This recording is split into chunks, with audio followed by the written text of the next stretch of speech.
Good afternoon and good morning, everyone. Warm greetings to all parts of the world connecting today. My name is Michaela, and I have the pleasure to accompany you during today's proceedings. I would like to welcome you at this event, which is titled Donor Health in Focus, Advancing Safety and Sustainability in Plasma Donations, and it is co-organized by the United Nations Institute for Training and Research, UNITAR for brief, and Takeda as part of the Plasma for Life initiative. So this initiative's overarching goal is to improve patients' access to plasma and plasma-derived medicinal products. This webinar aims to highlight the latest evidence and best practices for ensuring donor health with a focus on safety, risk mitigation, and sustainable plasma collection.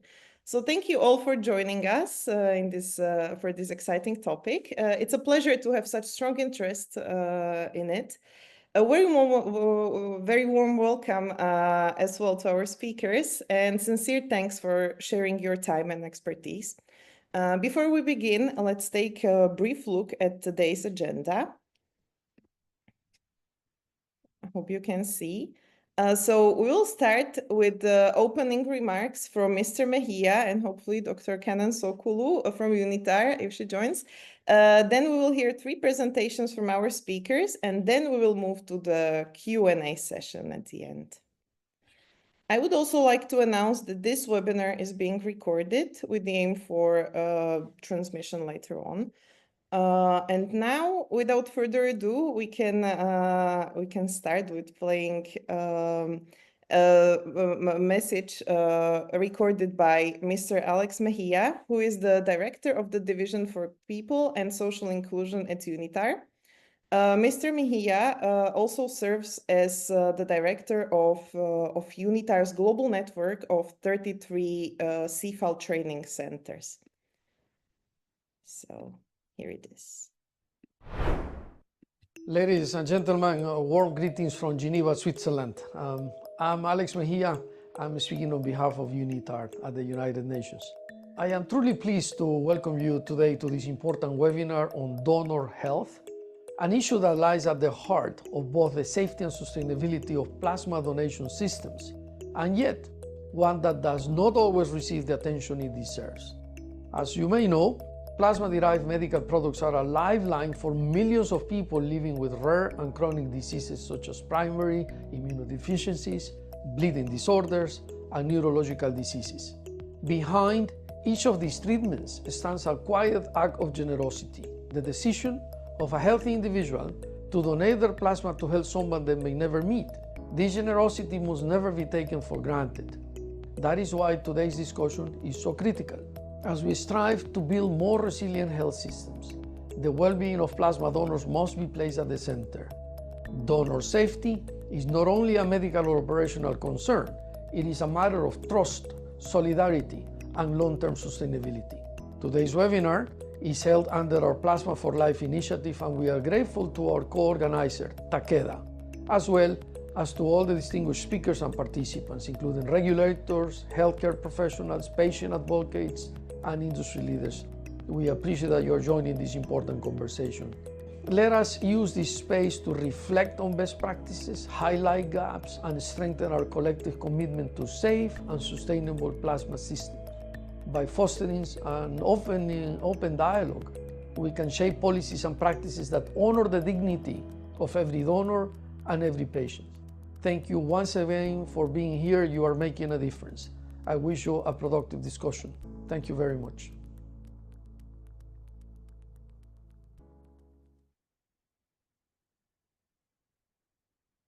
So thank you, Alex, for the welcome message. And now it seems that Dr. Ebru Kenan Sokulu, the Deputy Director of the Division for People, has some technical issues. We are trying to resolve them, but in the meantime, I would like to thank Alex for his kind remarks, and then I hope you do look forward as much as I do to hear from our speakers. I have one small technical note before we begin. You can post your questions via the Q&A box, and our speakers will have the opportunity to answer in the time allocated to questions at the end of the webinar. I kindly ask you to use the Q&A box rather than the chat, where it may be overlooked. So now to open our speaker lineup, I am pleased to introduce Dr. Walter Kelly. Dr. Kelly is the US Head of Medical Affairs and Medical Director for Takeda's BioLife Plasma Services. He leads a diverse healthcare team, including nurses, laboratory and data scientists, and physicians as well, to meet the medical and safety needs of plasma donors and ensuring patients have access to essential plasma-derived medications. In the past, he served as a civilian in the US Public Health Service as a clinical fellow in the Department of Transfusion Medicine at the Clinical Center of the National Institutes of Health. Dr. Kelly, you have the floor. I will share your presentation now. Thank you very much, and I appreciate that introduction. I think it's really important to thank not just the invitation, but to acknowledge that this sits within the division of people and social inclusion, because the act of plasma donation really is a uniquely social trust between donors and patients. And we are very fortunate to get to play a role in that. As was mentioned, I'm the corporate medical director and head of medical affairs for Takeda's BioLife operations, and that's the operations that are responsible for providing that raw material of plasma from our donors to produce plasma-derived therapies. And I'm very happy to have been invited to be able to speak to everyone today. If you don't mind, would you go ahead and go to the next slide, please? Thank you so much. Today, I want to just give you a brief roadmap of the discussion I'm going to provide. I want to talk about why donor health and safety is paramount.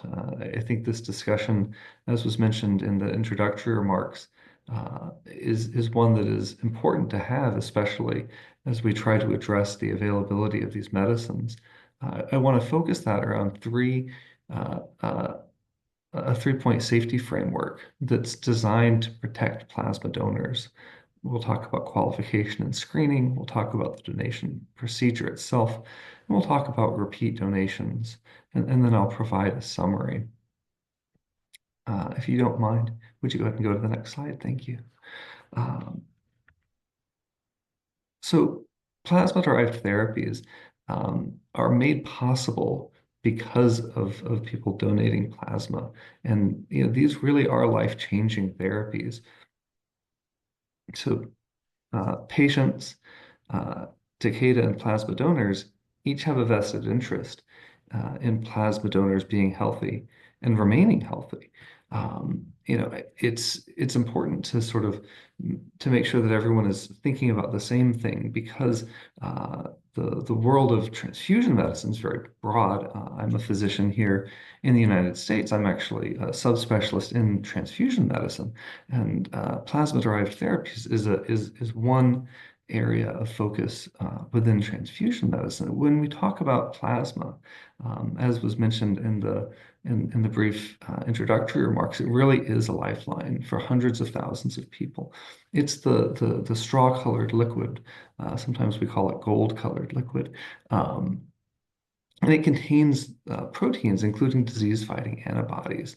And this plasma can only come from healthy individuals. It's not possible to make this in an artificial environment. You can make some individual molecules, but to have the array of these special proteins, it can only come from healthy individuals.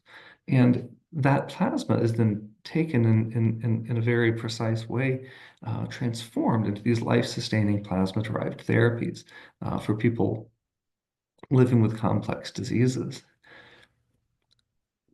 At Takeda, we take this plasma, we collect it, and then we process it into more than 20 distinct therapies.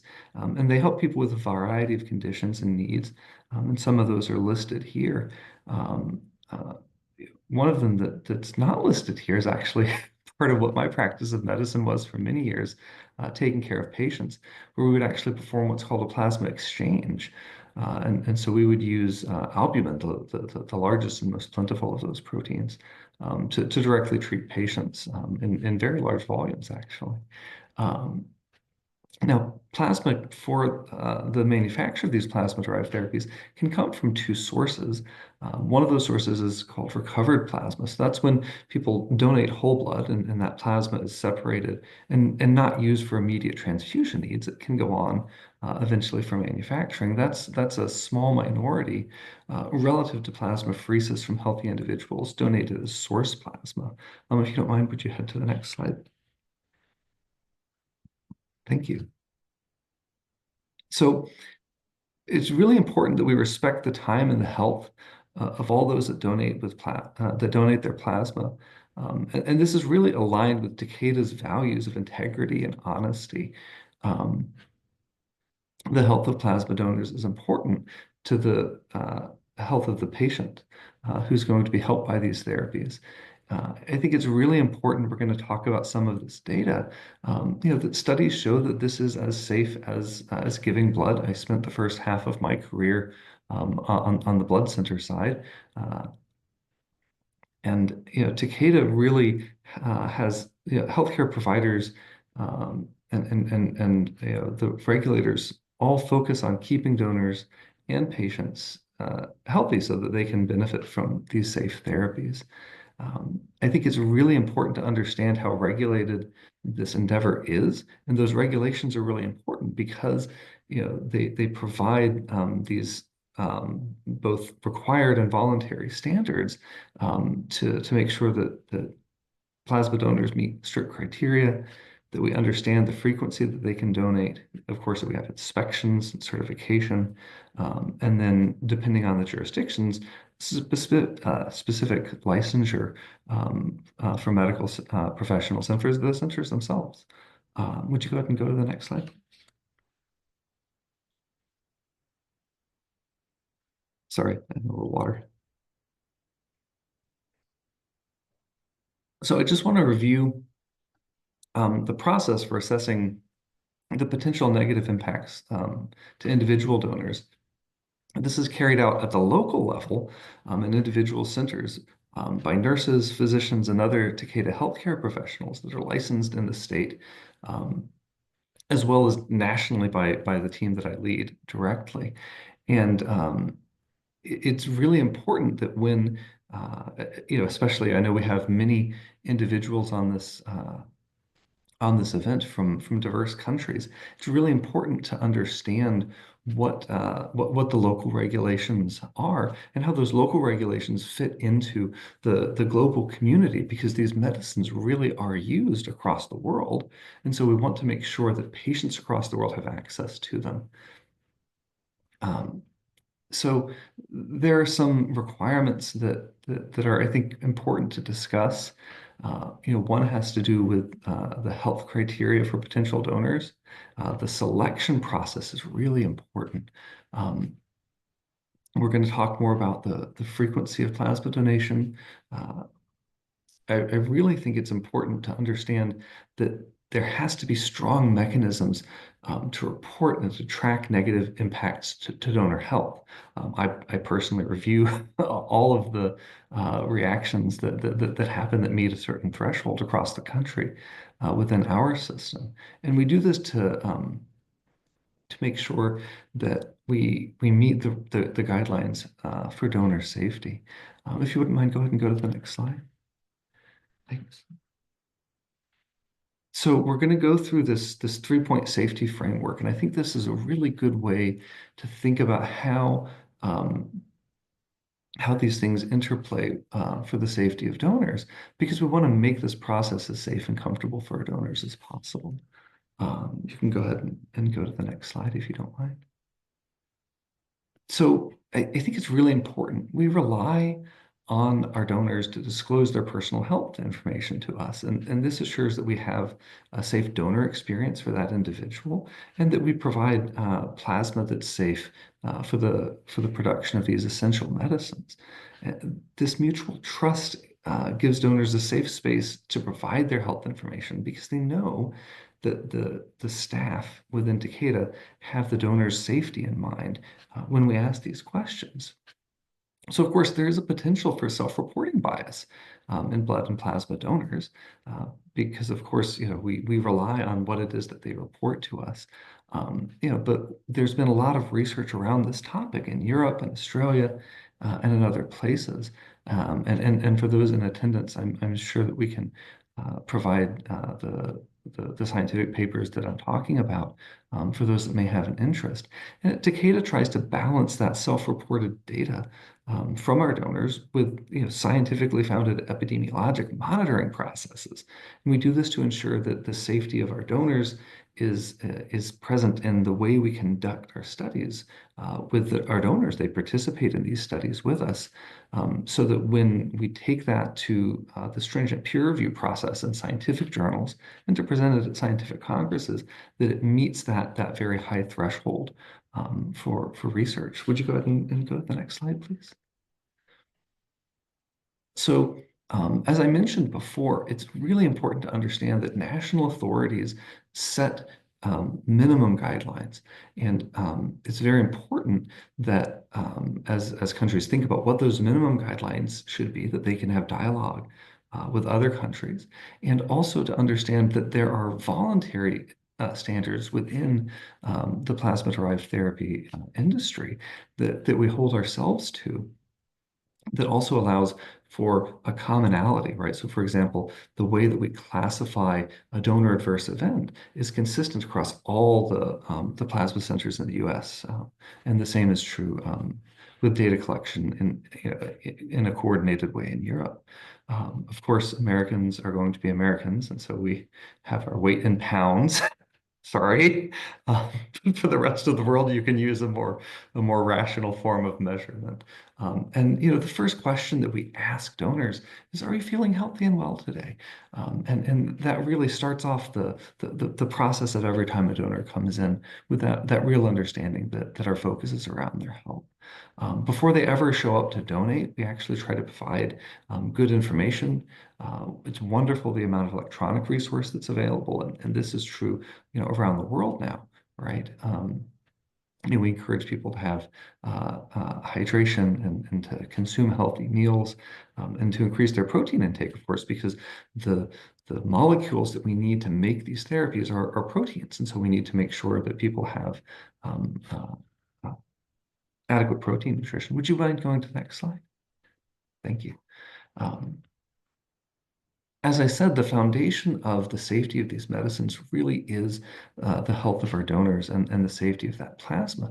And so we screen donors for conditions to make sure that it's both safe for them to donate for the donor to go through the process, as well as for the medicine that's going to be made in the end. So some of those safety things that we take into account are tests that are done at the time of collection. So the hematocrit to make sure that they have an adequate red cell mass to undergo the plasmapheresis procedure. There we go, we're back.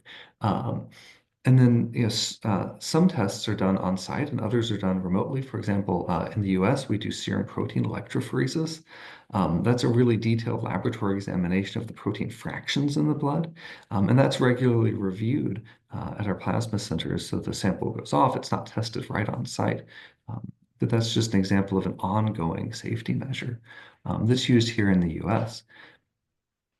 Of course, we want to understand the medications that donors take, both because of the way it may impact the plasmapheresis procedure, as well as its potential impact on the medications that we're going to make.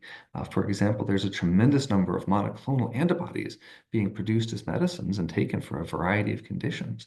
Now, of course, if we were producing a concentrated antibody as a therapeutic medication, we wouldn't want the artificial ones that were manufactured to interfere with that. And of course, a detailed physical examination once a year here in the United States, for example, plasma donors receive a head-to-toe physical, and then every time they come and donate, they receive a temperature check, blood pressure, the skin is examined at the plasmapheresis site and in the upper extremities. And for any of these things, an individual may be deferred and they may need to be counseled by the healthcare professionals at the center. You can go ahead and go to the next slide, please. Um, excuse me. So again, we ensure that the process is safe because we want the donor to have a positive experience. They're taking their time to do this wonderful thing for patients. We want to make sure that process is safe. And then, you know, of course, that means that they'll be inclined to return. So, you know, the plasmapheresis procedure itself draws the whole blood out, separates the plasma, returns the cells. And because we return the cells, that production of cells takes quite a lot of resource, but the human liver is amazing at producing proteins. And so we can allow people to come more frequently and donate plasma than we would if they were donating red cells, for example. You can go to the next slide. So it's really important for donors to understand the safety measures that we take to protect them. That helps them feel confident coming into this activity that may feel very new to them. So, you know, we make sure they understand that they're new single-use sterile equipment, that we have trained professionals. And I think this is really important. They understand that you know, adverse reactions can happen, that they're informed about them to make the decision to go through the donation process, but they understand that they're very rare. Um, it does take time, and you know, we really make an emphasis on how much we respect the time that they take. It can take about 2 hours, and you know, we may collect about 800 mils of plasma, for example, here in the U.S. Um, it's really important. First-time donors, we monitor them very stringently afterwards, so that we can make sure that you know that first time feels very safe to them. You can go to the next slide, please. So most donors, so for example, here in the US, about 12 million donations, you know, 1 million donors, safe, no adverse events. Overall, the adverse events that happen are mostly related to low blood pressure and to bruising. Of course, you know, you had a needle placed in your antecubital fossa, and so you may have a bruise from that. There are others, of course, and we track those very stringently.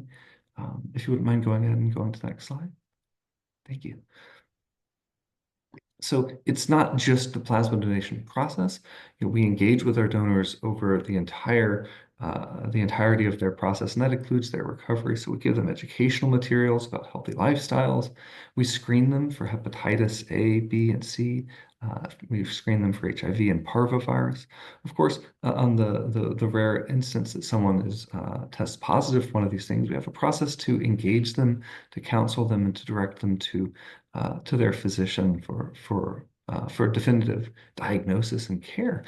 We really want our plasma donors to understand that we are a partner to them in those rare instances where we have to have them seek outside care in that way. You can go ahead and go to the next slide. Thank you.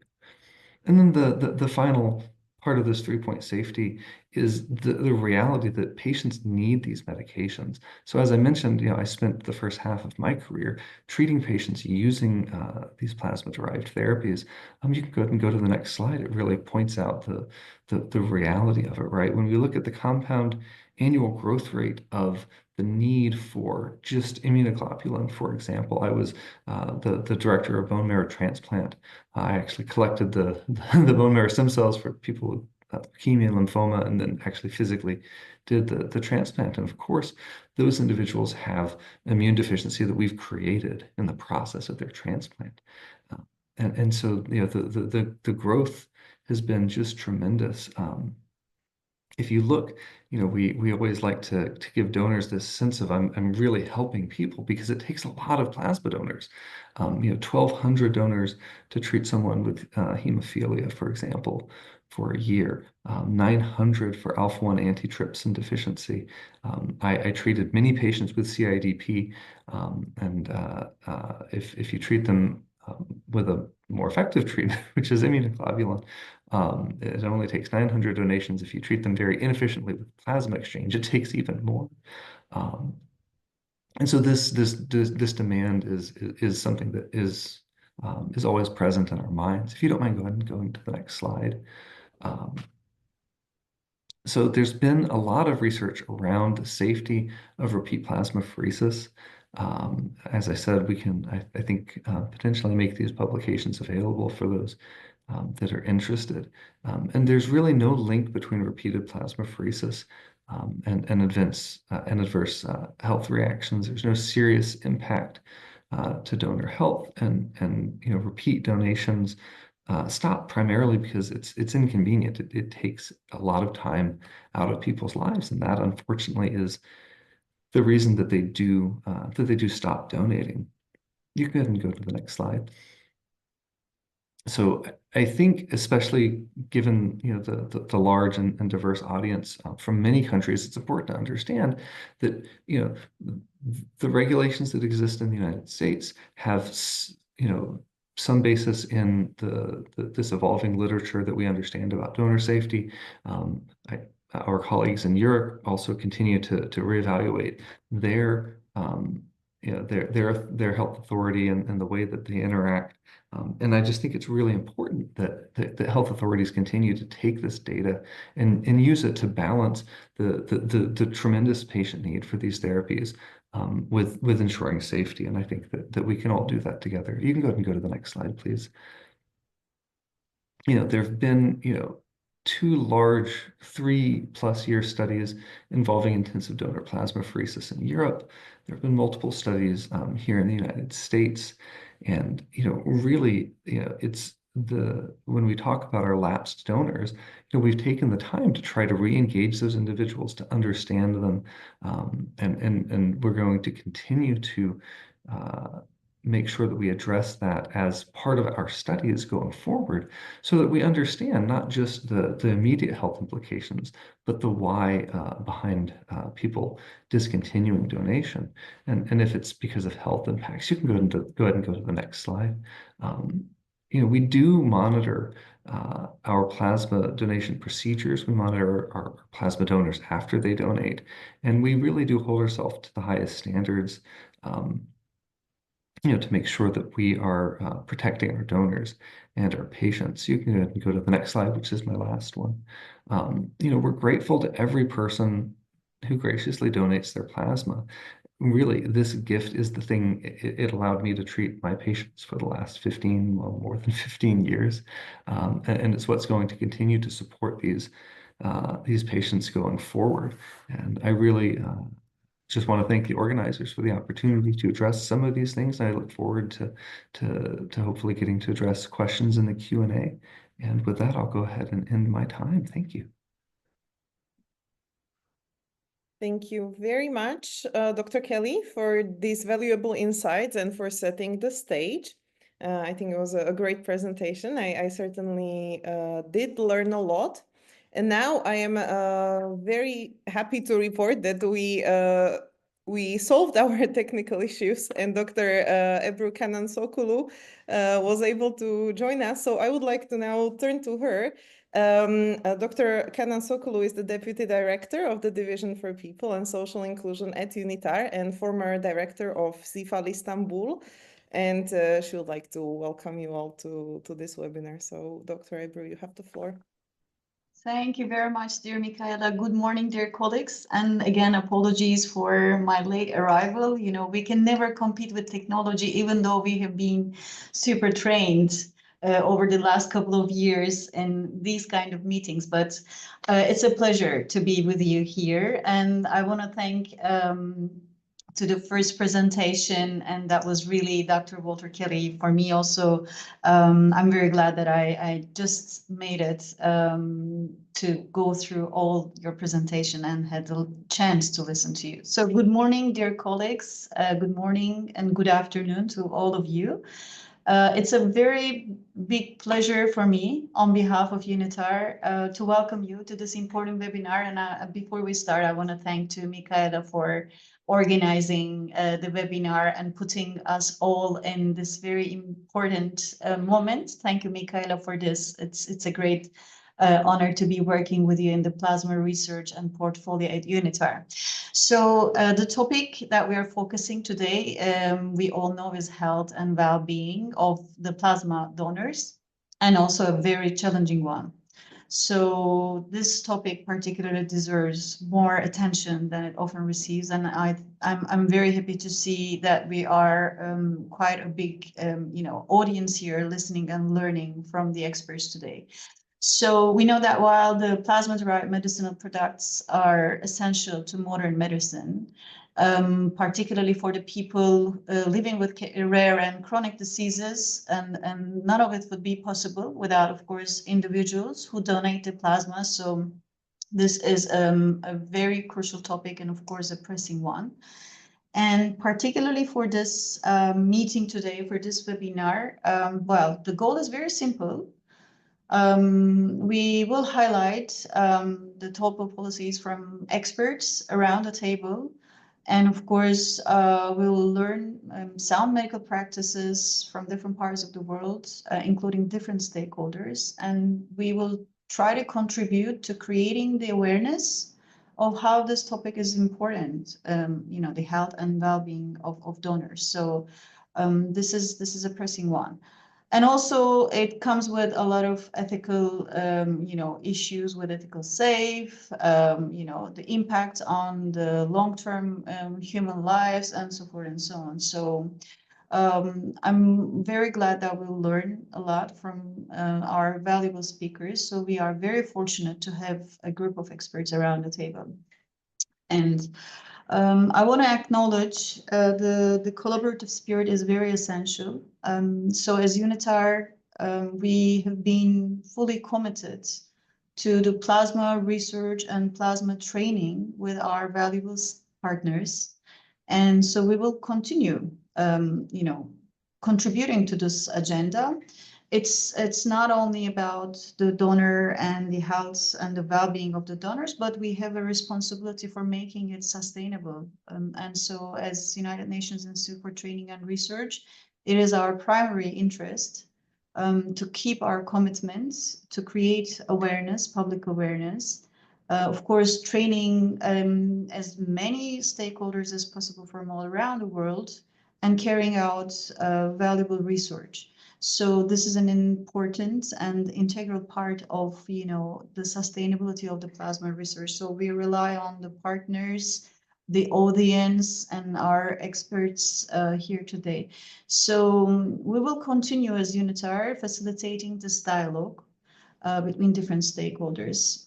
This includes policymakers, this includes healthcare professionals, individuals, societies, communities, the plasma industry, of course, and we are grateful for their support, continued support. So without further ado, I know that we have two very valuable speakers ahead. And I'm looking forward to listening to them and also learning more from them. So dear colleagues, your time is very valuable. We know that. And I want to give the floor back to you. And thank you very much for once again for being with us. And back to you, Michaela. Thank you. Thank you very much, Ebru, for your kind remarks. I think we all enjoyed them. And now, as you mentioned, we have two fantastic speakers ahead. So please now let us continue with the next one, who is Professor Dr. Torsten Thon, Medical Director and CEO at German Red Cross Blood Donation Service, Baden-Württemberg-Hessen, and Professor of Transfusion Medicine and Hematology at Goethe University in Frankfurt. So Dr. Thon, we are happy you're here with us today, and we are very much looking forward to hearing your perspective. I'm sharing your presentation now. Thank you very much. It's a great pleasure for me. I'd like to thank UNITAR and also Takeda for organizing this. I also have to thank already Dr. Kelly for this wonderful overview, and I envy him a little bit for his beautiful slides, which I don't have in this form. But I actually looked with regard to the donor safety in our recent hemovigilance data. And this is something which I'd like to share with you today, that I give a little bit, introduce the complicated situation in Germany with different Red Cross organizations. So Germany does not have like only one Red Cross blood donation service, but we have in fact 4 different ones spanning different regions. Then I will share with you our data from hemovigilance from something like more than 100,000 plasma donations in last year. And then I also would like to look a little bit into the IgG for monitoring the decline of IgG in our blood donations, where we have looked into different parameters that might impact the IgG. The next slide, please. So our blood donation service basically spans, let's say, 1/3 of Germany. We cover a population of 30 million, and we serve 800 different hospitals.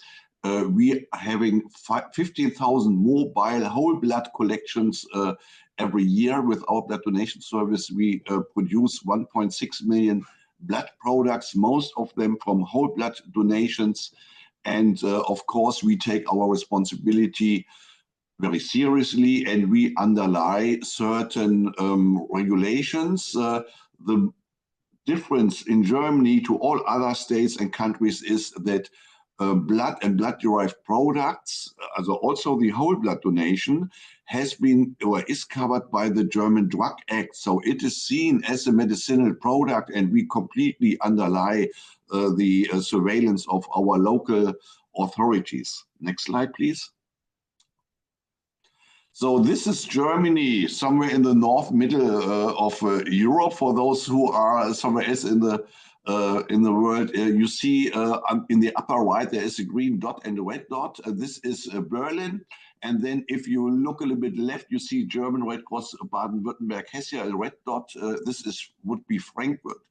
And Germany comprises different federal states and regions, like United States has California and Washington. Germany has also such states, and we cover our network of Red Cross Blood Donation Service covers states in the north of Germany, involving Hamburg, in the east of Germany, which covers Berlin, Brandenburg, and Saxonia, with the city of Dresden. And then we have federal states in the southwest, which is Hesse and Baden-Württemberg. In former times, each federal state would have his own Red Cross blood donation service, but due to the financial pressure in the last decade, I would say, we had lots of mergers and acquisitions, and then it turned out that Germany today has 4 different Red Cross blood donation services. For example, there's one only for Bavaria, and then there's one for West Germany. So, and I'm covering, and we have different institutions, and what is special, perhaps different for our blood donation service is that we very often have joint ventures and appointments with universities. And so, for example, in Frankfurt at Main, I'm the medical director of the institute in Frankfurt. I'm also the overall medical CEO of the entire network, which I'm representing today, but I'm also the professor at the University of Frankfurt. And we have this concept at different universities in Heidelberg, in Dresden, in Berlin. And so we are also very much involved in research. Lots of the research which we are doing is in safety of screening, for example, for infectious disease markers, but also in the advanced therapy modules of CAR T cells, CAR NK cells, and so this is things where we focus on. Next slide, please. So with the situation in Germany, perhaps I give you a little bit introduction on the situation in Europe. In Europe, currently we have a huge dispute as to the number of donations, the frequency of donations, which should be possible annually for plasma donation. And Germany is considered, together with Hungary and Austria, we are sort of in the view of, for example, Netherlands and Belgium, we are the bad guys because we have a relative high number of frequencies of plasma donations which are allowed annually. It is in Germany, it is actually it's 60 plasma donations per year which are allowed in Germany.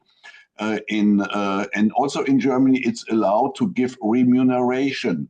It's considered, it's a flat remuneration of 20 to 25 euro per donation. And countries like Belgium, France, and the Netherlands, they have the view that the plasma donation should be completely without any remuneration, and it should be completely voluntary with no money exchange. Also, not for the for the effort of the donor to come into the center and to lay in the at the apheresis machine, etc. And they vote for the maximum of 2 donations per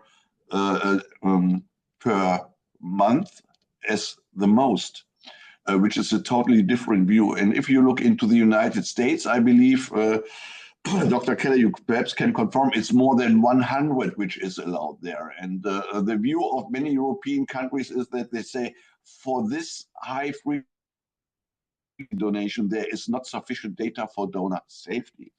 And we have a different view there. And we believe that there is data for donations up to 60 per year under a certain monitoring. And if you look at the requirements in Germany, we do have a donor eligibility testing, which has to be assessed on each first donation and on each 15th donation, but within a maximum or minimum of 2 years. So if someone has just donated one time and is coming back after 2 years, there has to be a donor eligibility testing again. But also in Germany, for each donation, each time point of donation, a medical doctor has to sign the donor off for the donation on that day, but it does not necessarily have to involve all the laboratory parameters and the what you would need to have a full eligibility testing for this donation, which basically is what has been presented already in the presentation by Dr. Kelly. So we also have requirements for the serum total protein and also for the IgG. It has to be 60 grams per deciliter or 6 grams per liter respectively. And we actually in our blood donation service test this on a regular basis. In case that the IgG concentration is below 6 grams per deciliter in an interval until the next donation has to be prolonged by at least 2 weeks. In case of 3 consecutive failures to reach serum IgG concentrations of 6 grams per deciliter, the donor has to be excluded from plasma donation permanently. This is something which is implemented in Germany for donor safety. And the maximum allowed donations of 60 plasma donations per year I have already referred to. Next slide, please.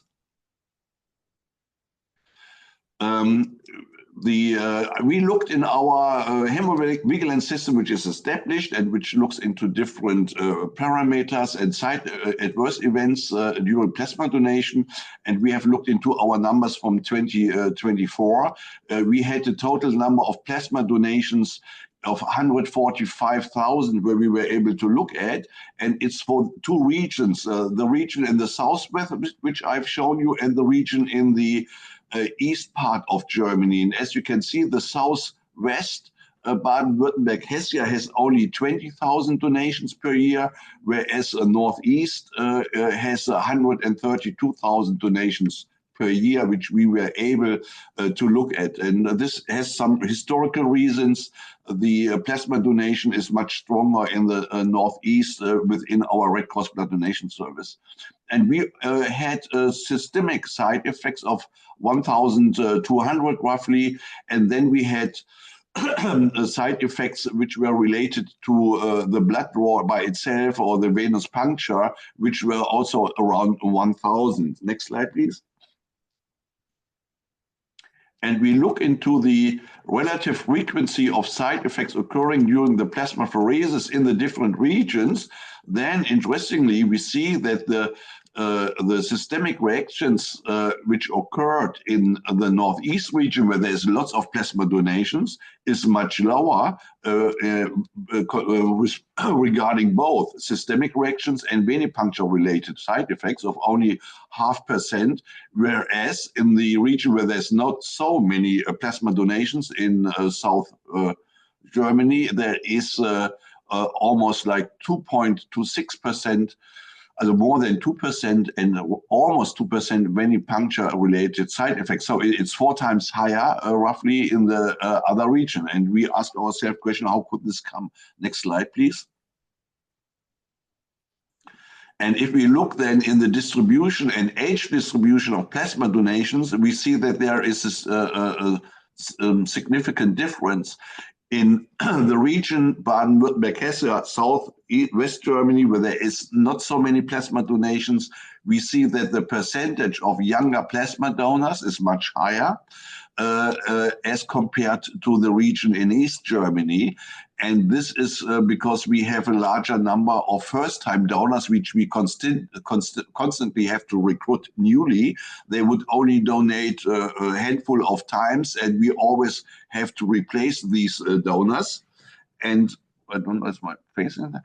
And whereas, for example, in East, where we have a larger population of donors which donate regularly every year over a longer time period, the age distribution is much different.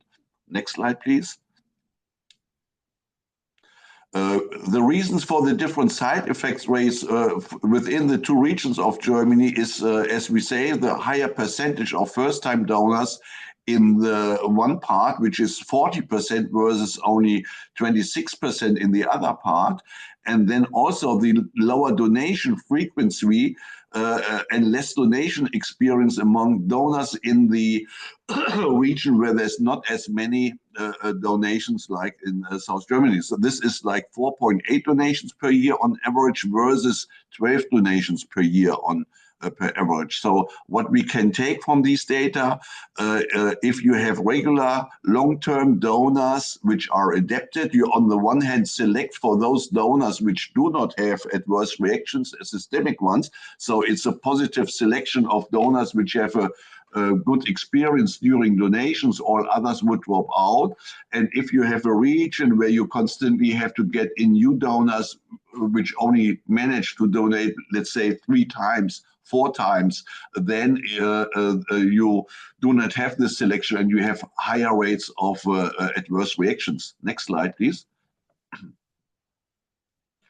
If we look now for the different venipuncture side effects which occurred in percentages, you see that overall the side effects which are related to the venipuncture is all very low. It's below 1%, and in cases like direct nerve injury, it's even below 1 in 1,000. So this confirms basically that what Dr. Kelly has reported already, that the plasma donation with regard to direct venipuncture-related side effects is very safe, and hematoma during a donation, which is occurs with the highest frequency of 0.3% or 0.35%, is already the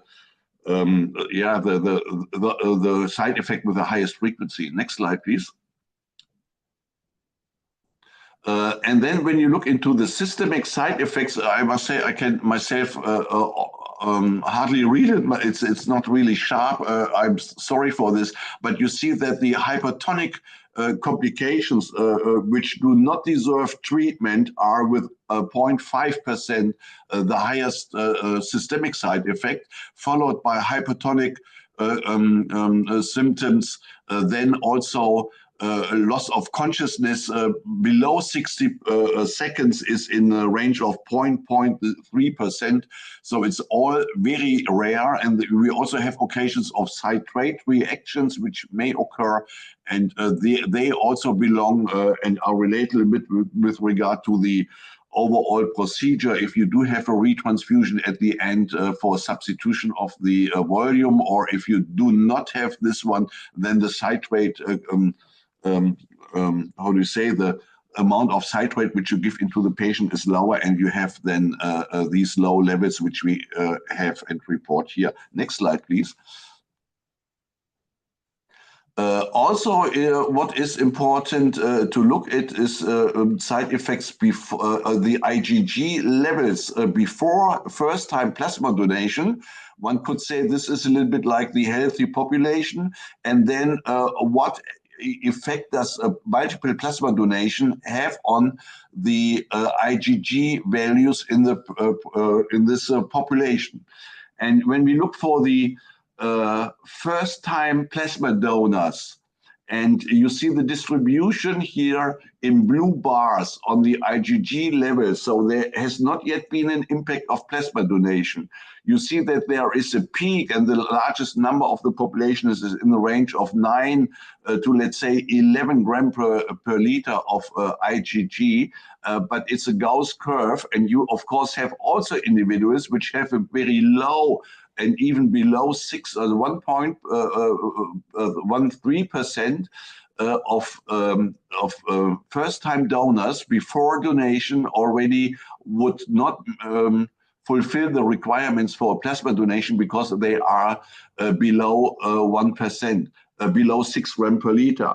And this is only marginal higher in multiple plasma donations.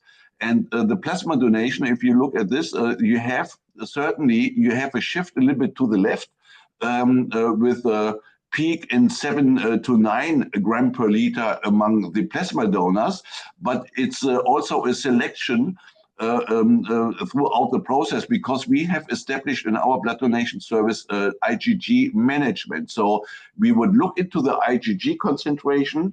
We would exclude donors which would not fulfill 6 grams per deciliter. We would exclude donors which repeatedly do not qualify to come over 6 grams per liter.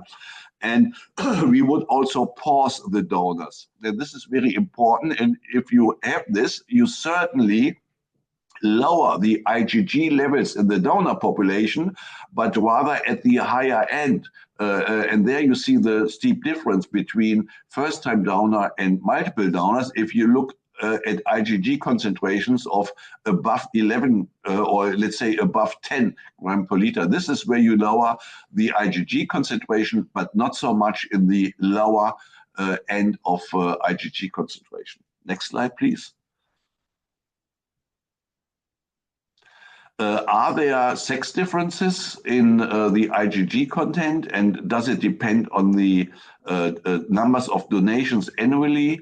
So for our population, we do not see very significant differences. Actually, we don't see any differences in the sex, so there's no sex difference in the IgG content, and also not over time, depending on the number of donations.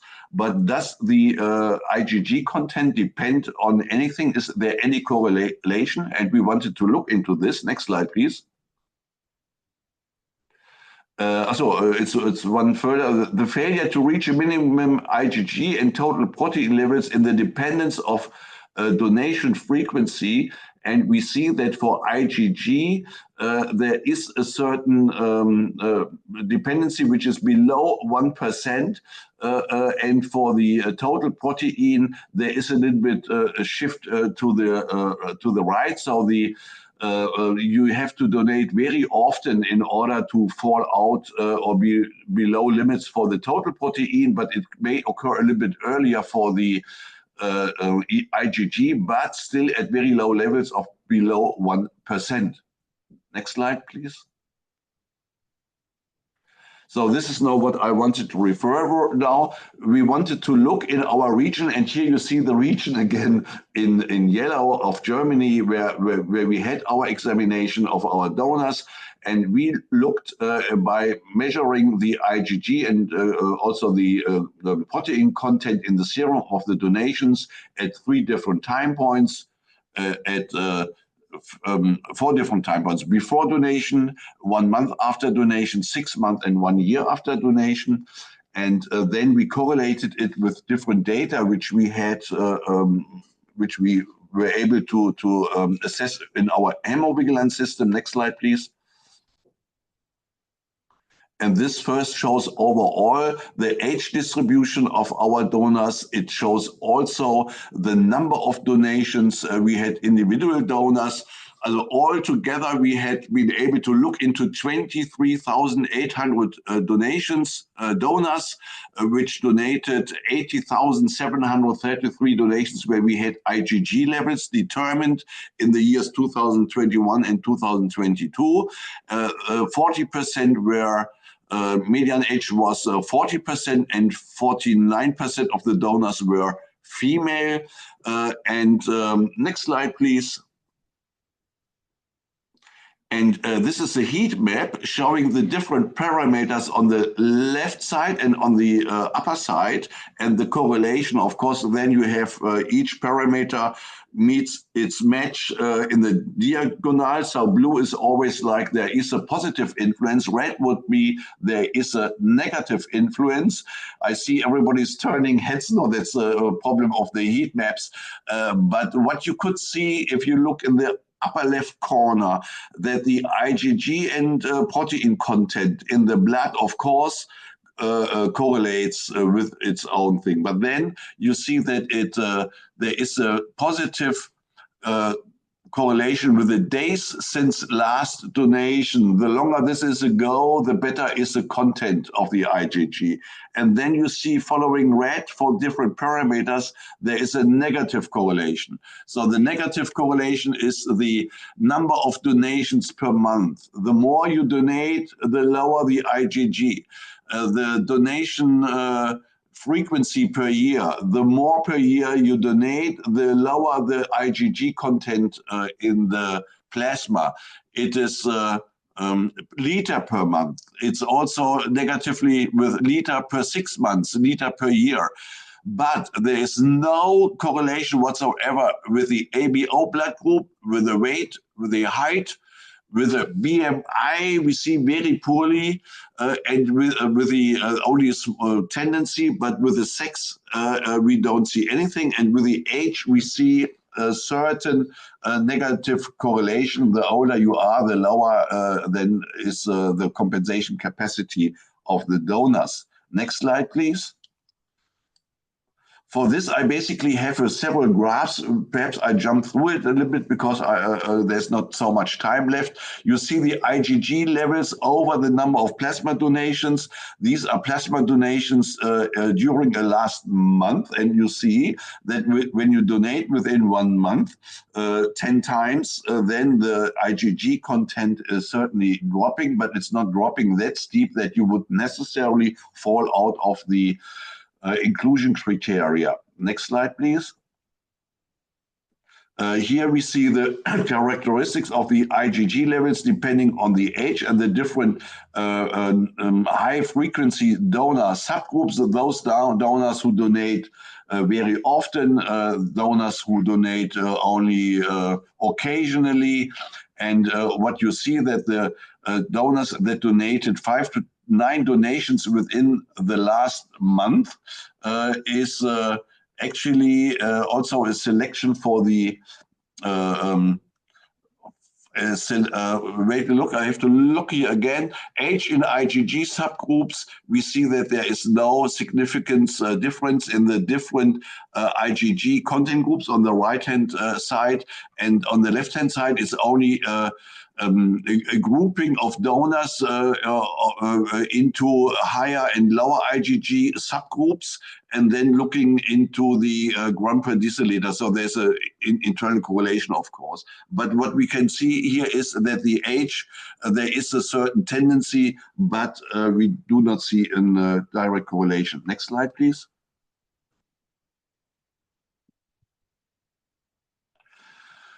This is BMI and the weight.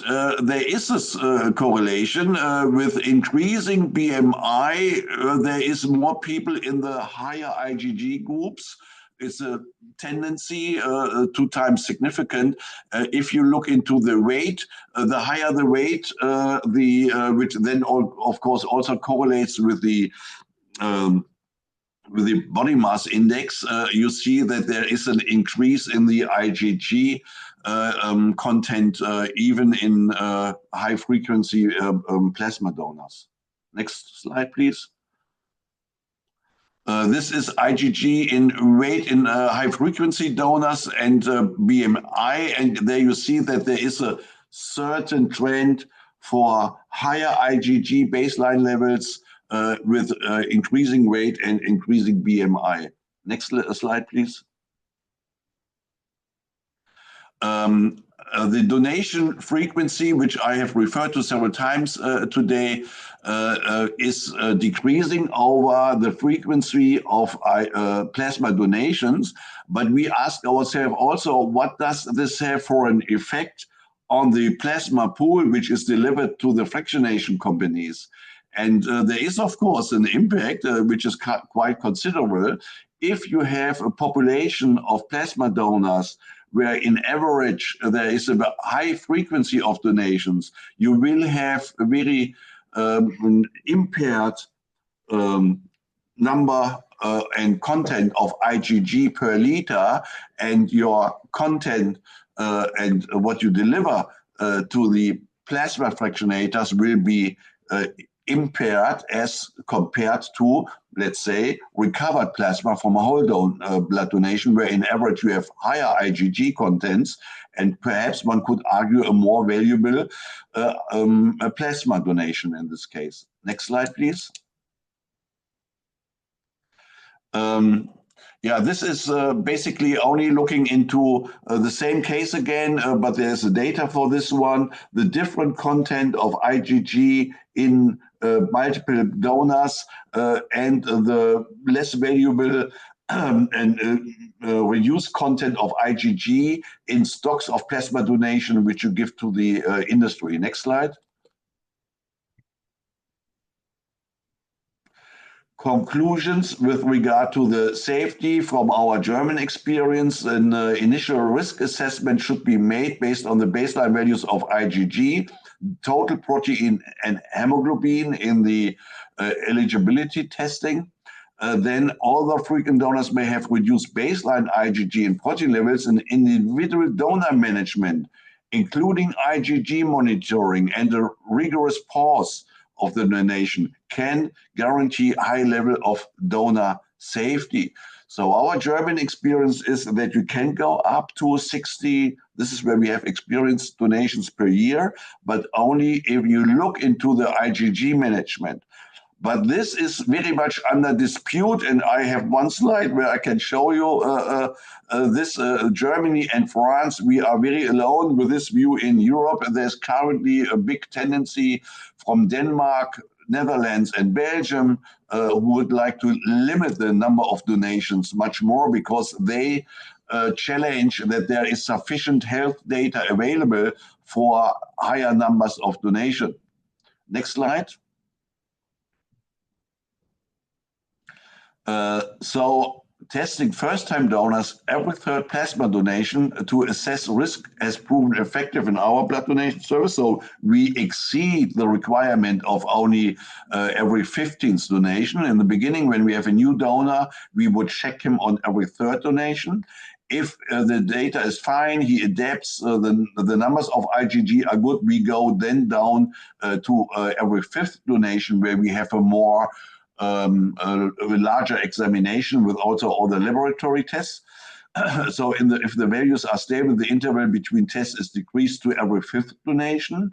Then what we are looking at in future, and we hope that we will be able to establish, is to have hemovigilance system where all the data automatically run in, and would, with support of AI, of course, then allow to also correlate adverse events with other things which currently are not assessed and correlated to the donation in our blood donation services, like which plasmapheresis machine has been used, what other factors are impacting the outcome of the plasmapheresis. For example, is the donor also a whole blood donor? Does he also donate platelets?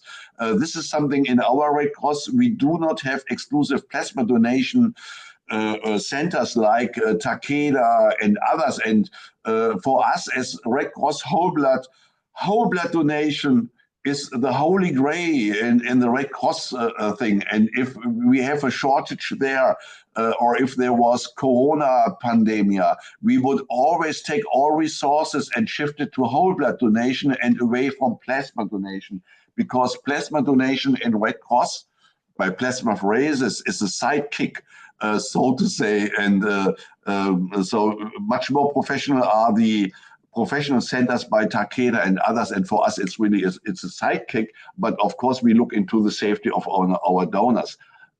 So next slide, please.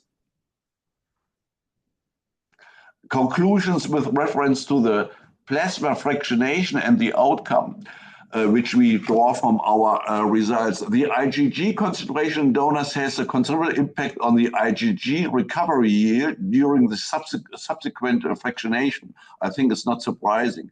The different regulations on donation frequency influence the yield of IgG donations. One could argue that in centers which have in countries where only 30 of donations per year are allowed, that in average they have a higher IgG yield compared to centers like United States, where perhaps not Takeda, but other centers are trying to get 100 donations from the donors. And a big issue is also the exchange, the change of donors in between different donor centers where they can donate. I know there is a safety margins, or there is safety measures in the United States for pre-donation identification system, which is not the case so far in Europe. So we don't have this, and donors could shift change in between plasma donor centers. So then also the IgG values are being measured at pool levels depending on the fractionator's pools. For example, 1,000 in a 3,000 liter equals to 1 delivery, and would allow a calculation of IgG per delivery in gram. So if it would be reimbursed as IgG per liter or per pool, this would then be a trigger, it's just an idea, for the plasma donation centers to increase, have lower numbers, have IgG monitoring, increase overall IgG, which would support donor health, and they would then have like the trigger by the reimbursement and the amount of money they get for their liters, which is currently not the case, because the plasma is only reimbursed by liter and a certain price per liter. Next slide, please, is my last one, I suppose. Yes, I'd like to thank you very much. If I have 1 minute, I could show one more slide with the one result from the supply, which is a European consortium headed by the European Blood Alliance, funded by by European money. It was supply. The supply project has a web page where I encourage everybody to look at. It's the web page is listed here. And just with regard to the number of donations, this consortium came to the point to say we recommend adherence to the blood guide until further evidence is acquired. However, the guide suggests of maximum 33 donations per year lacks supporting evidence in terms of ensuring donor safety. Our recommendations are as follows: a maximum of 2 plasma donations per month, pending sufficient evidence confirming the safety of higher donation frequencies. And now there is one sentence for which I personally fought a lot.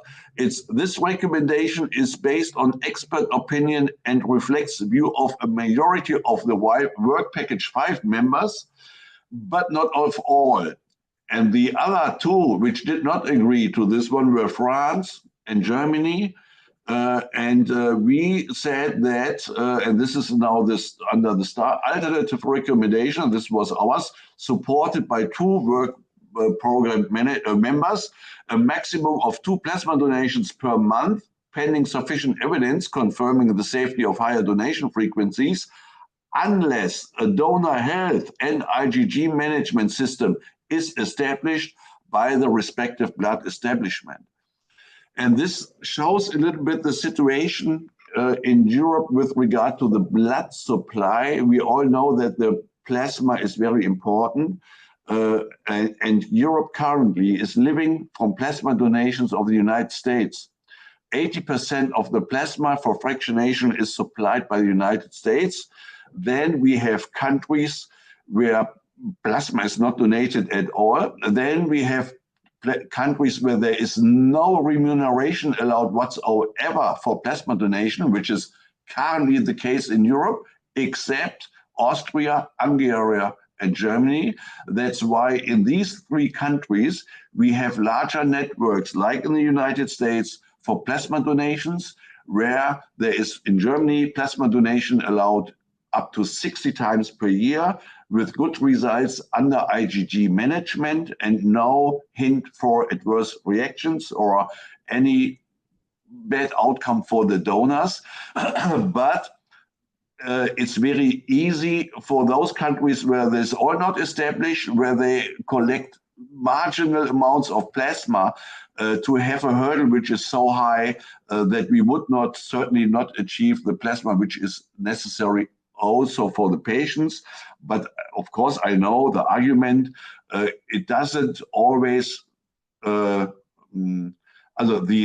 need for the patients does not justify everything with the donor. So it's, of course, donor safety comes first, but one has to, I believe one has to see that with a good hemovigilance system, these numbers of donations appear safe based on many, many years experience and scientific outcome. What we do not have is randomized clinical trials for such donors, and one could discuss if they would be necessary, yes or no, to have more evidence. Thank you very much for your attention. Thank you very much, Dr. Ton. I think that was an excellent and very informative presentation. I'm sure all of us, we learned a lot. I just wanted to highlight that there might have been some, connection issues, and that's why some of the smaller font wasn't visible. But I'm quite confident that in the recording, all the information will be very clear, very visible. So I invite our attendees to then view the recording if you miss some of the very valuable information. So before moving to our last speaker, allow me to remind you that you can use the dedicated Q&A box for submitting your questions. And then I would like to introduce our final speaker, who is Professor Dr. Peter Jaworski, who teaches ethics at Georgetown University's McDonough School of Business. And he also teaches a class on the relationship between blood and plasma collecting organizations at the University of Virginia School of Law. He is a member of the network of experts for IPOPI and a senior advisor for Factor 9. And his primary research is on the ethics and economics of blood plasma collection and patient access to the therapies made from plasma. So I think everyone will agree that this is an excellent background for a very exciting presentation. So Dr. Jaworski, we are very delighted to have you with us. So please go ahead. Thank you very much, Michaela, for introducing me and also for having me. It's a real honor. I hope, let me just check with you, Michaela, everything is good? You can see my screen? Okay, very good. We can see a blank screen, actually. Here it is. Okay, good. Okay, so I have a prepared presentation. I'll try to keep it to less than 20 minutes so that we have some time for questions and answers. Blood and plasma collectors share an essential mission to ensure that every patient who needs it can get the blood and plasma products that they need. This is why we collect blood, and this is why we collect plasma. It's not to promote altruism or community solidarity. It's not to get more jobs, nor is it to profit. It's to promote patient health. Despite the shared mission, non-commercial blood collectors and commercial plasma collectors have been stuck, I think, in a sort of blood feud for decades. Many blood organizations think that they are rivals, that they are competing over the same limited pool of eligible and willing donors. They think it is a zero-sum game. A donor for you is one less donor for me. Are they right to think like this? Now, the stakes are very high, especially in low and middle income countries. Wealthy countries collect enough blood for transfusion, but only 5 high-income countries collect enough plasma for plasma-derived medicinal products like immunoglobulin. Meanwhile, many low and middle-income countries do not collect enough blood for transfusion and have barely any access to plasma-derived medicinal products like immunoglobulin. At least part of the problem is the long-standing worry that the two organizations cannot cooperate within the same country. Many non-commercial blood organizations worry that the commercial plasma sector will make their jobs much more difficult. In a way, they think that they are like Blockbuster Video when Netflix arrived. I can explain this a little bit better. You'll have to excuse me. This is a Canadian and American example here, also a little bit European as well. I hope you'll understand. Blockbuster was a video rental store. It was enormous in the 1980s and the 1990s with thousands of locations and millions of customers. Then Netflix appeared in 1997. Blockbuster and Netflix catered to the very same basic need, the desire to watch movies at home, but they had a very different business model. Netflix sent DVDs by mail and had no late fees. Blockbuster required you to drive there, get the movies, and then go back within 3 days, or else you had to pay late fees. Netflix was more convenient, and it was cheaper. In hindsight, the result was predictable. If you offer the average person an option between the convenience and price of Netflix versus the inconvenience and the late fees of Blockbuster, the average person is going to pick Netflix. And that's exactly what people did. Blockbuster's value plummeted almost immediately. By 2010, Blockbuster was bankrupt. It's reasonable to think that the blood center and plasma center dynamic is sort of like Blockbuster and Netflix, competing for the same donors, except one of them offers money. And many experts seem to agree as well.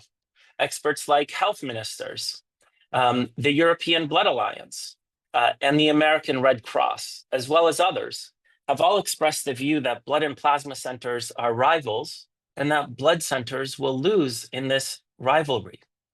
They use strong words to describe this dynamic. They say compensated plasma centers will undercut, erode, or even cannibalize blood donations. And my students think this too.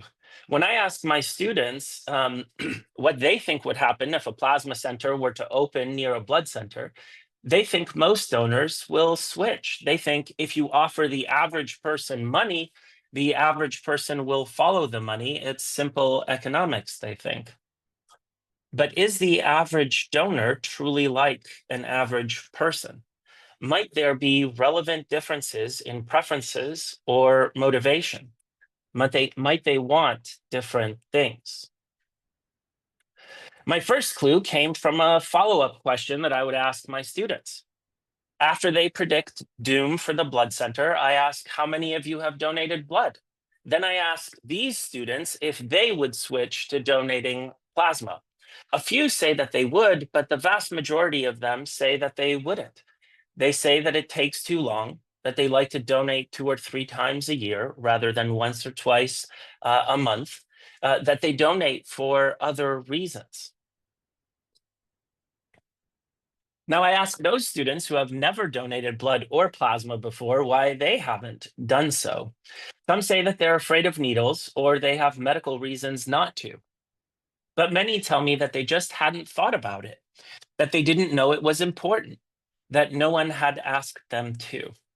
Most were just unaware, not unwilling. If my students are telling me the truth, and I believe that they are, then this paints a very different picture. Instead of plasma centers competing with blood centers, could they help with awareness and also with normalization? Instead of just taking a slice from the current donor pool, might they help grow the whole pie? Now, what you're looking at here is Farragut Square in Washington, D.C., which is close to where I live. It was surrounded by restaurants in 2014 when the food trucks started showing up. Now, what do you think happened to the restaurants when the food trucks went from 2 to 3 food trucks to more than 20 It was one of the more popular areas for food trucks. Like Blockbuster and Netflix, most people thought that the food trucks would take over and the restaurants would lose customers and eventually would fail. They thought if you offer the average person the convenience and value of food trucks over restaurants, the average person will go for the convenient and the cheaper option. Now, that's exactly what the restaurants thought. And so they fought hard to try to pass laws to make it illegal for food trucks to park in the square, and lobbied for different rules and regulations to try to make life more difficult for the food trucks. But they failed to keep out the food trucks. Farragut Square became one of the largest food truck hotspots in Washington, D.C. So you might wonder what happened to the restaurants. Did they go out of business? Did they lose their hungry customers? I mean, yes, they did lose some customers, and yes, the average person did choose food trucks over restaurants. But the food trucks increased the total amount of foot traffic in the square. They attracted many more hungry people. And while the average person chose the food trucks, some chose to go to the restaurants. Overall, more people went to the restaurants than had gone to the restaurants before the food trucks arrived. In fact, 4 new restaurants opened in Farragut Square as a direct result of all that additional foot traffic brought by the food trucks. Instead of rivals, they turned out to be complements. Now, the question is, which analogy better fits blood and plasma donation? Is it like Blockbuster and Netflix, or is it more like Farragut Square? What does the actual evidence say? Now, so far, in every country for which we have good data, this situation looks a little bit more like Farragut Square than it does Blockbuster Video. Let me give you some examples. Germany has non-compensated blood donation, the Red Cross, as we just heard, and compensated plasma collection. They also have compensated blood donation too. So you would think that the Red Cross would struggle and that they would lose donors. But that's not really what's happening. The Bayerische Red Cross presented data at the International Plasma Fractionation Association conference in 2019. They showed data from the Ingolstadt area, from Würzburg, and as you can see, from Bayreuth as well. The plasma centers did not negatively affect blood donations, not anywhere. They concluded that there was no crowding out in Germany. Dr. Franz Weinauer, who was the former medical director of the Bavarian Red Cross, said the same thing. He said that blood and plasma donors, they are not part of the same donor population. Plasma donors were younger, he said, while blood donors were older. Overall, there are now more people making donations of either blood and plasma rather than fewer blood donors. The most recent data we have is from the Paul Ehrlich Institute. And that most recent data shows that plasma donations have increased by 12.7% from 2022 to 2023. Did this hurt non-compensated blood donations? The answer is no. Volunteer or non-compensated blood donations also increased by 2.6%. In Germany, more plasma donations didn't decrease blood donation. They just grew the pie. The Czech Republic tells a very similar story. When commercial plasma collectors arrived in late 2006 and early 2007, the public blood and plasma collector was very worried. But it turns out that they didn't have much to worry about. Between 2007 and 2010, plasma collections for fractionation increased more than 7-fold. You can see that on the graph. It's pretty remarkable. By 2019, the Czech Republic led the entire European Union in their rate of plasma collection per 1,000 individuals. Now, despite the significant increase in plasma donations, whole blood donations remained stable throughout, as you can see with the red line on the graph. What's even more remarkable is that the public blood and plasma collector also saw their plasma collections increase alongside the commercial sector. You can see that in the yellow line there at the bottom. So that's the proportion of plasma donations that are given at the public plasma collection centers. A 2019 study tracking donors in the city of Brno, which had one public collector and one commercial plasma collector, found that early on, more people switched from the public collector to the commercial plasma center. But by 2012, the trend started to reverse. Today, more people switch from donating plasma at the commercial center to donating blood at the public center in Brno. The commercial plasma sector, all they did is they grew the total number of people who were donating either blood or plasma. In the Czech Republic, blood donors receive tax benefits. These tax benefits seem to be more valuable to older donors than they are to younger donors. These tax benefits are compatible with voluntary non-remunerated blood donations. Tax benefits are policies that can be duplicated in lower and middle income countries to attract more blood donors. This pattern seems to hold in Austria and Hungary as well. In those countries, commercial plasma collectors operate alongside non-compensated blood collectors. The aggregate data does not paint a negative picture. There is little evidence of the commercial sector taking donors from the Austrian Red Cross. A Health Canada expert panel interviewed officials from the Hungarian National Blood Transfusion Service in 2018. And they told Health Canada that they have found no significant reduction in their blood donor population or data that demonstrate an impact of private plasma collection on whole blood collection. Before Canadian Blood Services partnered with Grifols, a Spanish company for plasma collection in Canada, they specifically asked blood collectors in Germany, in Austria, in Hungary, and in the Czech Republic if they lost donors to the commercial sector. The bottom line conclusion from those European services was that there was no evidence of non-compensated blood donation being tangibly impacted by remunerated source plasma operations. Now, what about in North America? When a commercial plasma center collector said they would open in Canada, the public collector, Canadian Blood Services, initially expressed concern. So you can see I'm showing you the locations of the blood centers, and then in blue, you will see the locations of the commercial plasma centers that came to Canada in 2016 and 2017. However, after a year of operating in Saskatchewan, Canadian Blood Services said that while there was a small decrease in their young donor population, overall blood donations had not decreased. Now, my colleague and I at Georgetown University, we investigated the situation in Canada. And what we did is we looked at those 3 cities in Canada that had both compensated plasma donations and non-compensated blood donations in 2016 and 2017, as I mentioned. Not only did we find no negative effect or negative impact from the commercial plasma collector, what we found is a small but positive and statistically significant effect. For every 1,000 plasma donations, there were an extra 80 to 100 blood donations. Now, here you're looking at the United States, and if there's going to be a negative impact from the commercial plasma sector on the non-commercial blood collecting sector, you're going to find it in the United States. Just look at the growth of commercial plasma centers. So that's the graph that I'm showing you there. It shows you the total number of commercial plasma centers in the United States of America. I think it's, if you look at the growth trend, it's pretty remarkable. Now, I updated this particular chart yesterday, so you can check online to see how many centers the United States has.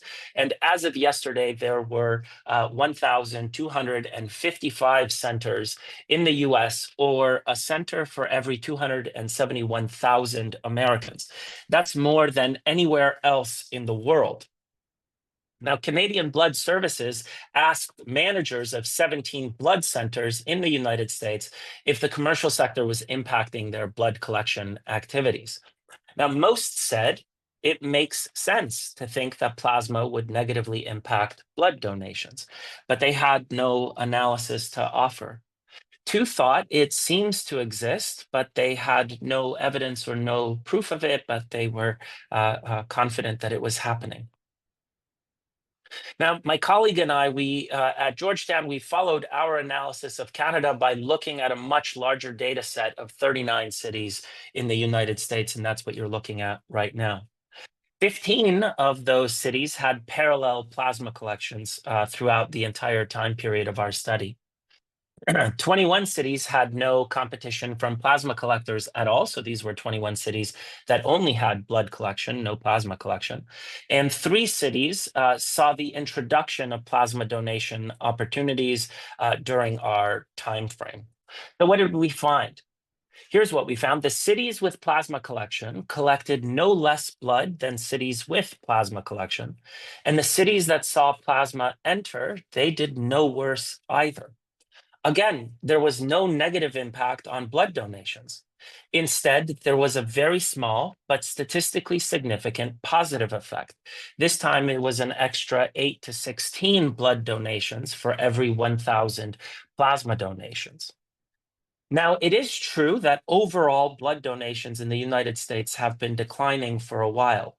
And this decline roughly coincides, although very roughly, with the increase in the number of plasma collection centers in the United States. But linking that increase directly to the overall decrease in blood donations is problematic. Our localized studies, they don't show any of that causation. Instead, the decrease in donations better tracks decreases in transfusions than increases in plasma centers. It looks like blood centers are collecting less blood in the United States because the United States needs less blood for transfusions. We can see this because over the last several years, blood collection has stabilized, not eroded in the United States, while plasma centers continued to rapidly expand. So evidence from Germany, from the Czech Republic, from Austria, from Hungary, from Canada, even the United States, it consistently points towards plasma collection growing the donor pie, not just taking slices from the blood sector. Now, I've been looking for over 6 years, and I haven't found evidence that plasma collection undercuts or even erodes blood donation. And definitely, I've seen no evidence of the cannibalization that the American Red Cross was so concerned about. So this leaves us with, I think, 2 big questions. Why? Why does evidence suggest blood and plasma are more like the complements dynamic of Farragut Square rather than the rivalry dynamic of Blockbuster and Netflix? And if so, why does almost everyone assume that they are rivals? Why does everybody think that they're going to compete? I have 2 preliminary answers. First, in terms of why they might be complements, I think people have different preferences, and the kinds of people that donate blood and the kinds of people that donate plasma are not like average people. They are, in a way, unusual. Second, I suspect plasma collection increases awareness and makes donating both blood and plasma more normal and more ordinary. Most people don't carefully distinguish blood and plasma donation.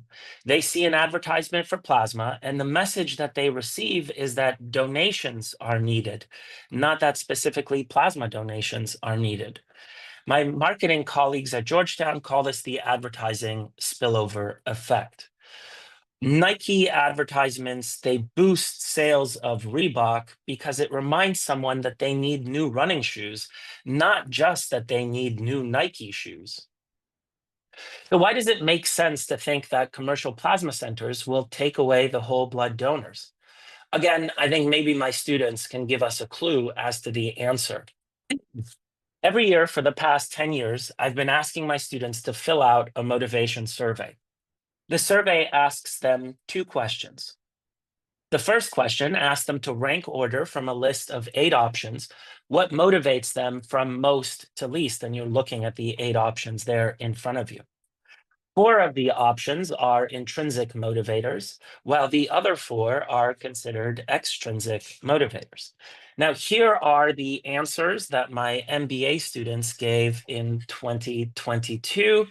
So you can take a look there and see. By the way, what you're looking at is the number of people who selected one of these 8 items as their number 1 most important motivator, and then the chart with the number 2, that's their number 2 most important motivator. And the top two choices for the motivator that mattered most to them were accomplishing something worthwhile and doing something that makes you feel good about yourself. The survey then asks each student to do the same thing except for the other people in my class. So rank order the motivators from most motivating to least motivating as far as you think the other people in my class are motivated by. And here are those answers. The results are dramatically different. What motivates me? Doing something worthwhile. What motivates everyone else? Money.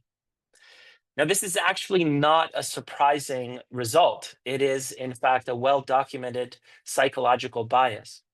We overestimate the extent to which other people are motivated only by extrinsic rewards. Too many of us think that we are exceptions to the rule. We think I'm motivated by meaning and by purpose and by doing something that makes me feel good about myself, while you are motivated exclusively by money. We project an overly simplified, money-driven motivation onto others. Donating blood and donating plasma are profoundly meaningful activities. They both save lives. The offer of money from commercial plasma centers, it may help some overcome their fear of needles. It may help others to see such donations as normal, not scary or unusual. Commercial plasma centers appear to increase the total number of people who become willing and able to donate. Non-commercial blood centers appear to sometimes benefit from the larger donor pool. And apart from occasional anecdotes, which I can share with you in the Q&A session if you're interested, and the expressed fears of very many experts, we haven't really demonstrated a negative effect of commercial plasma on non-commercial blood collection. So where does this leave us? We need help. Patients need help, especially in low and middle income countries where whole blood donations are below 30 per 1,000 and where there are no or very few plasmapheresis programs. We need both non-commercial blood centers and commercial plasma collectors working effectively. We need them ideally to see each other not as mortal enemies, but different players on the very same team playing together to improve patient health. The blood feud narrative, the zero-sum battle idea, seems based on a simple but very understandable mistake. But the evidence does suggest that it is a mistake. The point of collecting blood and plasma isn't to promote altruism or generate profits. The point is to meet the critical needs of patients. Continuing a feud based on a potentially flawed assumption isn't helping patients.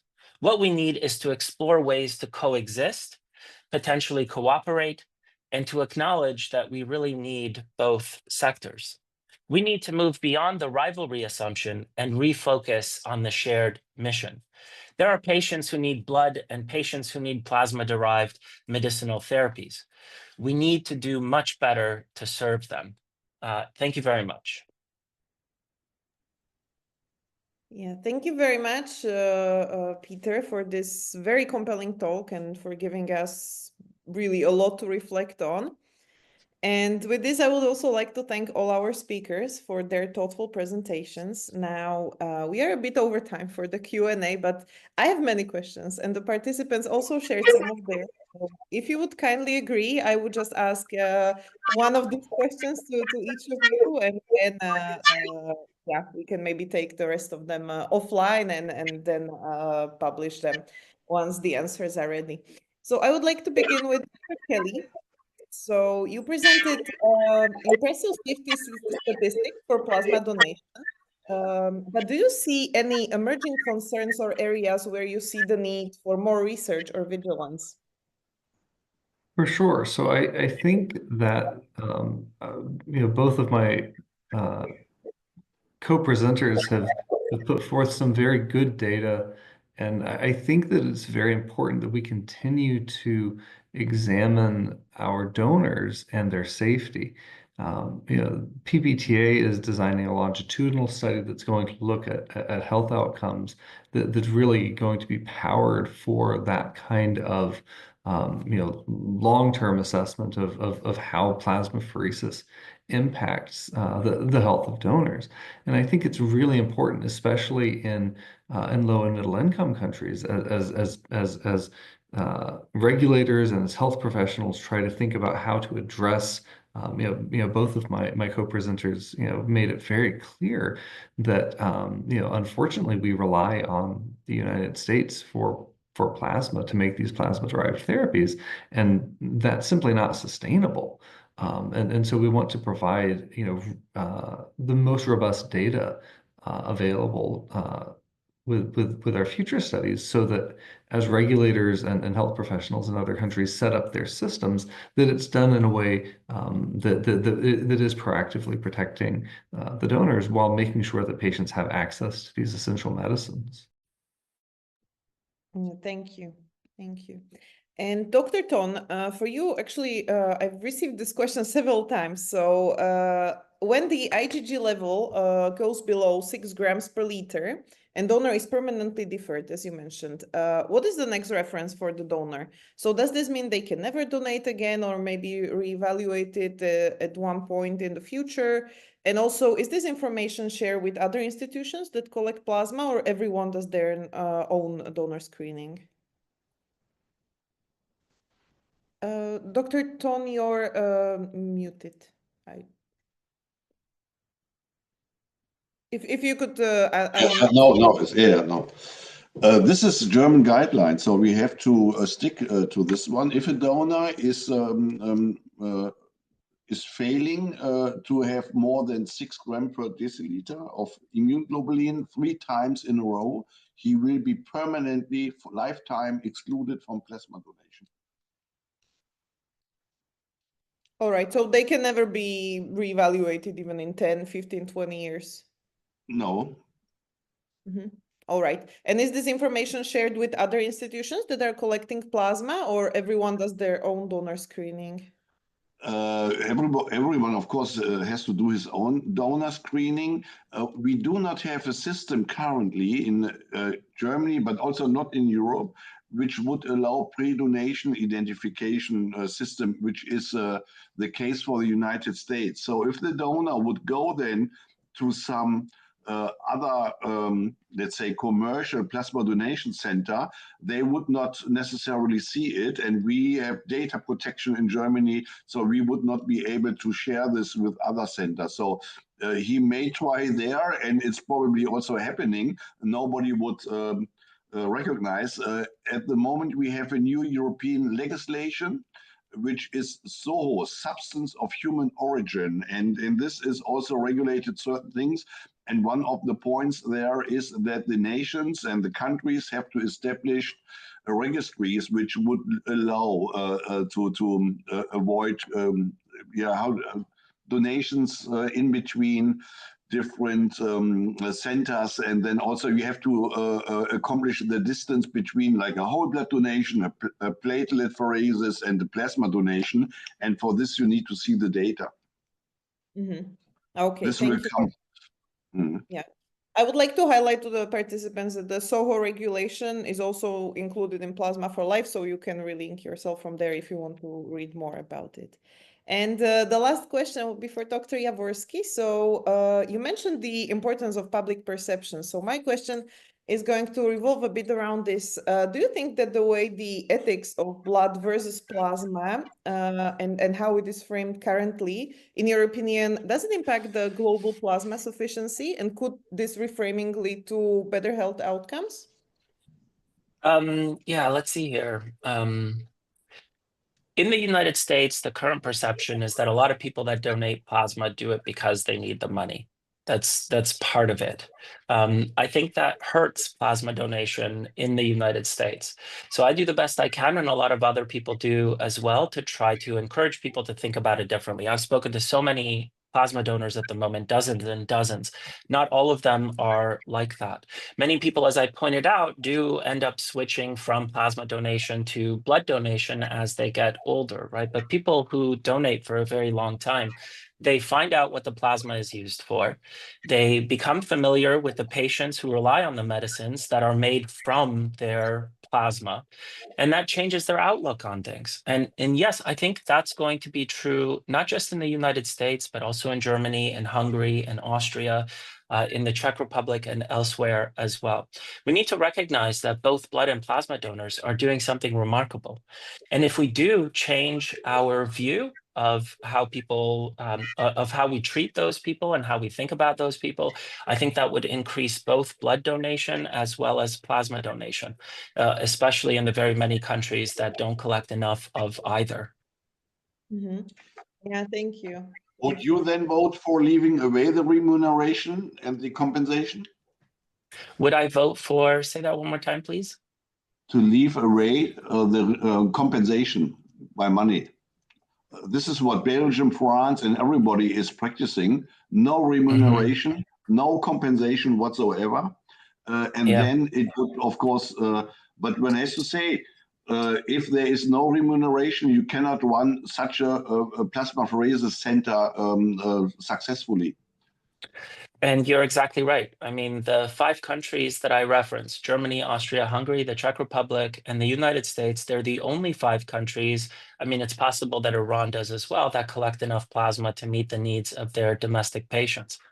And I think that's a result of the fact that these 5 countries allow a parallel commercial compensated plasma collection system to run there. And in none of those countries, as I think I demonstrated, do they have very many troubles meeting the needs of blood patients. The countries that you mentioned, France doesn't collect enough plasma to meet the needs of their patients. In fact, LFB, the government-run plasma collector and plasma fractionator in France, they operate plasma collection centers in the United States, right? So I think that tells you quite a bit. Belgium does not collect enough plasma. Denmark collects 46% of the plasma that they need. If those countries could demonstrate that they can collect more than 100%, because by the way, we need countries to collect more than 100% of the plasma that they need in order to be able to help serve Indonesia, Malaysia, different parts of like Northern Africa and the Middle East, and in South America and elsewhere as well. We need to help the world, right? Not just ourselves. So if those countries could demonstrate that they could do it without compensating their donors, I'd have a different view, but I'm very practical. Here's the model. It works. It's the one that supplies approximately 90% of the plasma to make medicines right now. We should look at that model more seriously in more countries. Okay, great.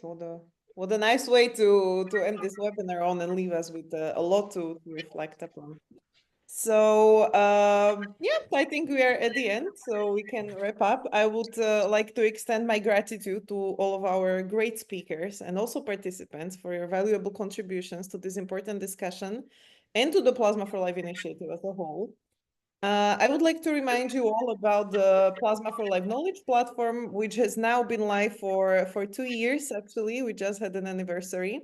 It continues to grow as a resource hub for everyone working on and interested in topics surrounding plasma-derived medicinal products. And we hope it remains a place you turn to for information and tools. And together with our partners, we at UNITAR are committed to keeping the content up to date and relevant, and your suggestions and feedback are always very welcome. And you can reach out either to me directly, my email is in the chat, but also via the contact form on the website. And after you leave, a short post-webinar survey will pop up. It's only 4 quick questions, and your feedback will be very helpful in shaping our future activities. So thank you all once again for your engagement and commitment. And on behalf of UNITAR, we look forward to continuing this work together and hope to see you next time. And this webinar has ended. Thank you.